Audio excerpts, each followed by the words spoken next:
Halo, apa kabar Saudara Radio? Berjumpa kembali dengan saya Yofi di program Podcast Radio. Dan untuk hari ini ada sesuatu yang istimewa. Saya kedatangan tamu yang istimewa. Dan saya juga sowan atau jalan-jalan ke Institut Teknologi 10 November yang ada di kota Surabaya. Dan di sebelah saya sekarang ada Ustadz Ali Fauzi. Selamat siang Ustadz. Siang Mas Yofi. Sehat Ustadz? Alhamdulillah sehat. Ya. Dan terus sehat. Sehat dan terus sehat. Ya. Oke. Ya, saya akan mengajak Ustadz Ali Fauzi untuk berbincang tentang radikalisme di Indonesia dan juga tentang bagaimana cara mencegah radikalisme di Indonesia. Nah, Ustadz, ini kan saya menemukan data terbaru nih di tahun 2020-an. Data terbaru dari BNPT itu menyebutkan ada sekitar 30-an juta itu masyarakat kita yang terpapar radikalisme. Ini kalau dalam kacamata Ustadz seperti apa? Ya memang di era digital, di era globalisasi ini memang cukup rawan penyebaran paham-paham radikal melalui online. Kita bisa lihat juga di Facebook, di Instagram, di YouTube kan tidak jarang kita jumpai ujaran-ujaran kebencian masih terus bermunculan, dan ya temuan itu sesungguhnya ya sangat miris bagi saya, dan mungkin juga ada upaya-upaya terpadu baik dari BNPT, Jenderal Pelapan maupun dari Kementerian Pendidikan yang terkait. Kalau data di wilayah Jawa Timur sendiri seperti apa? Ya tentu tidak asing di dunia terorisme misalkan. Jawa Timur itu lebih dikenal sebagai tempat reproduksi. Iya, banyak pelaku-pelaku teroris yang berasal dari Jawa Timur, dan kita belum lupa 2 tahun lalu terjadi bom di Jawa Timur. 2018 juga terjadi bom dahsyat dilakukan oleh satu keluarga Masjidita. Yang disasar lagi-lagi adalah gereja katedral, dan kemudian sampai saat ini 2022 juga penangkapan terduga teroris masih terus ada. Bahkan di tahun 2022 ini aja lebih dari 30 terduga teroris ditangkap. Ini memberikan sinyal bahwa radikalisme, terorisme di Indonesia, khususnya di Surabaya, itu belum berhenti. Iya. Kalau kita berbicara faktor, kira-kira faktornya apa? Iya, faktor terorisme tidak single, ada kaitan dengan apa yang lainnya. Kalau kita studi terorisme, bahwa tidak ada kejadian teroris di berlevel lokal itu mesti ada kaitannya dengan terorisme global. Contoh ya, maraknya beberapa tahun lalu aksi-aksi peledakan, penembakan anggota polisi di Jakarta, di Jawa Tengah, Jawa Timur, itu karena mereka terinspirasi dengan bahasa yang saya pakai dari mereka, Amalia. Itu mereka lebih mengadopsi gaya-gaya itu dari luar negeri. Taruhlah mengadopsi dari gerakan yang dilakukan oleh grup teroris di Syria, di Irak, di Afghanistan. Itu lebih karena ada faktor aksi terorisme global. Nah, kalau kita bicara pergerakan di Surabaya, itu tidak menutup kemungkinan ada kampus-kampus yang ini ya, Ustaz, yang terpapar juga. Nah, kalau boleh tahu, metodenya mereka masuk ke kampus seperti apa? Ya, sebagaimana kita pahami bahwa rekrutmen yang mereka lakukan itu yang pertama berbasis prinsip dan prinsip, berbasis persahabatan dan pertemanan. Mereka biasa menggunakannya itu, baik persahabatan, pertemanan berbasis online maupun offline. Jadi perekrutan itu berbasis offline dan online. Nah, era sekarang ini tentu yang yang lebih mengkhawatirkan adalah pendekatan perekrutan berbasis online, dan sudah banyak terjadi itu. Orang yang tadinya soft, orang yang tadinya sopan santun, begitu direkrut akhirnya menjadi beringas dan kemudian menjadi pelaku hukum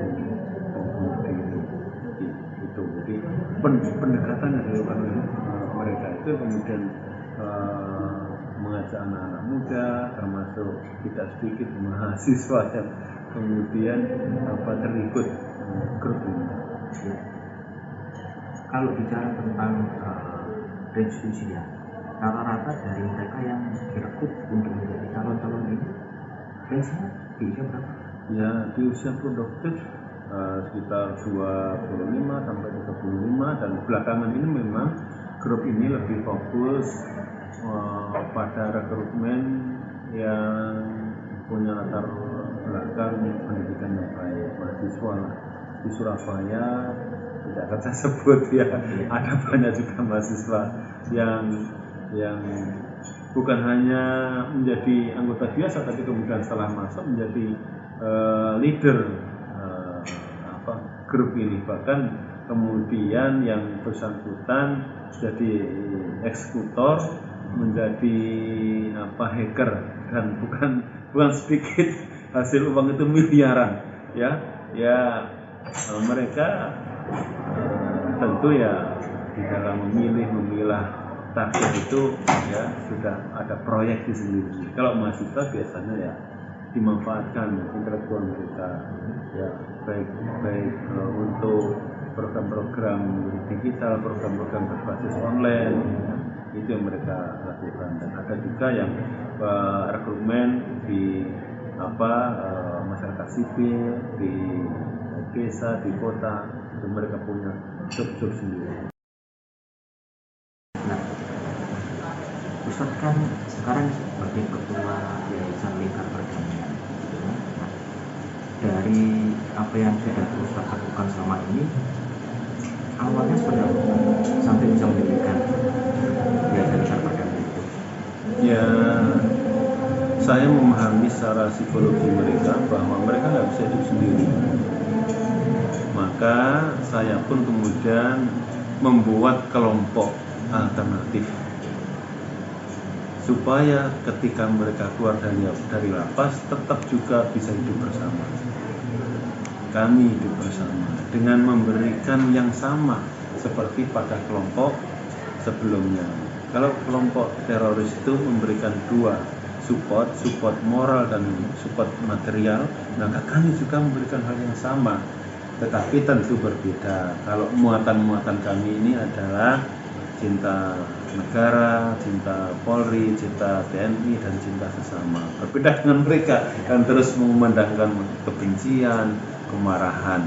Jadi tetap kami bisa hidup bersama sebagai alternatif, bahwa kami memang sejatinya nggak bisa hidup sendiri, hidup bersama. Lingkar Perdamaian hadir memberikan suasana, memberikan hal yang serupa. Untuk proses penyembuhan dari awal mereka menjadi radikal sampai menjadi moderat ya. Moderat seperti apa? Ya tentu berproses. Sebagaimana kita paham bahwa radikalisasi itu butuh waktu, maka deradikalisasi, moderasi beragama juga butuh proses. Yang ini kami lakukan semenjak mereka di lapas. Kita sudah melakukan pendekatan, kita sudah melakukan profiling individu yang bersangkutan ini, kedekatannya dengan siapa, yang sudah di luar nanti kita bawa ke lapas.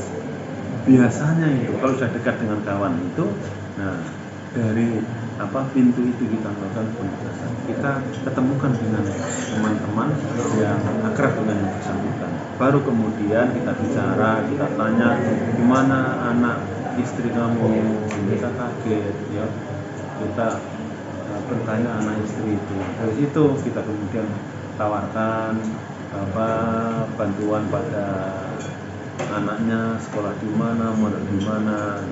Memang awalnya agak berat ya, 1 kali, 2 kali, 3 kali, bahkan 5 kali pertemuan itu kadang-kadang masih mentok, baru selanjutnya ya semuanya bisa cair. Dan syukur sampai sekarang makin kesini makin banyak yang kemudian bergabung dengan kita di Lampung. Kalau dalam jumlah WhatsApp ada jumlah berapa yang dia sudah pertama? Yang jadi binaan kita itu ada 123. 120. Iya, ya, dari mayoritas dari Jawa Timur, dari Surabaya, Mojokerto, Pasuruan, dari Lamongan, Mojokerto, yang sekitar sini.